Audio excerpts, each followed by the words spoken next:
A Fat Man, 2120 to 2140.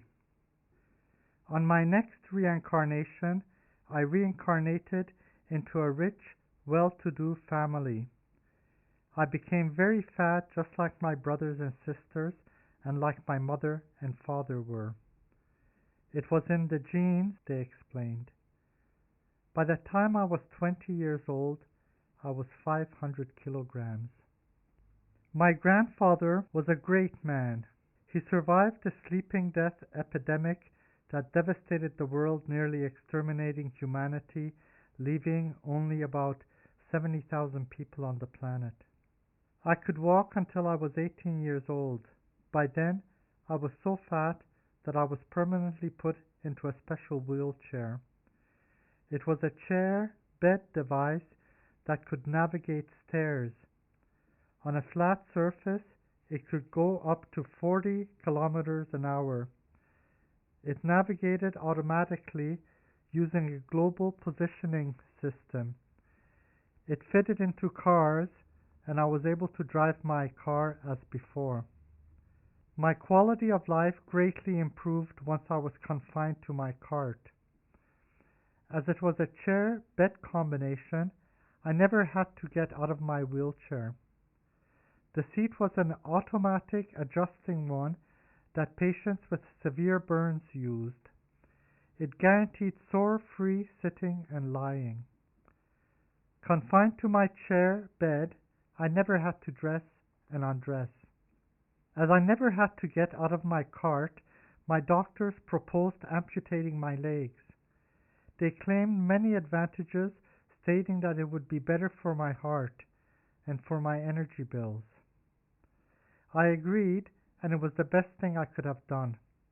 It greatly improved the quality of my life. I was always naked and could relieve myself and wash myself whenever and wherever I wanted to. The seat had a self-cleaning, no-hands toilet that kept me clean, dry, and comfortable at all times. My model also featured a no-hands bathing functionality that not only bathed your back and other non-reachable parts, but also had a massage, vibrator, masturbator function that I liked very much. All public facilities were fitted for people of my stature. Life was very comfortable, and I had many friends who were almost as fat as I was.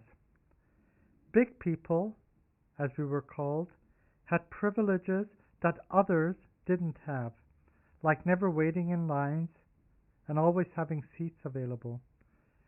And the special elevators for us big people sure beat the stairs others had to use.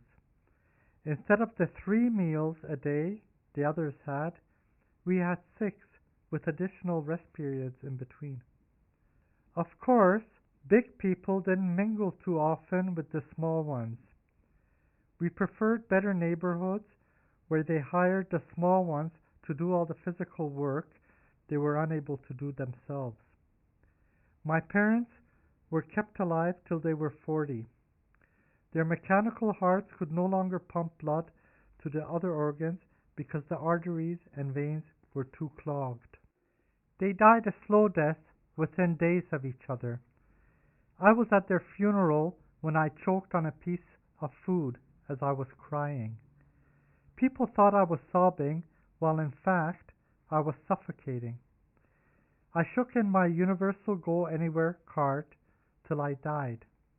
As I had my vibrator turned on, people thought that I fell asleep. A while later, when my maid wanted to turn off the vibrator and touched my hands, she realized that I was dead cold.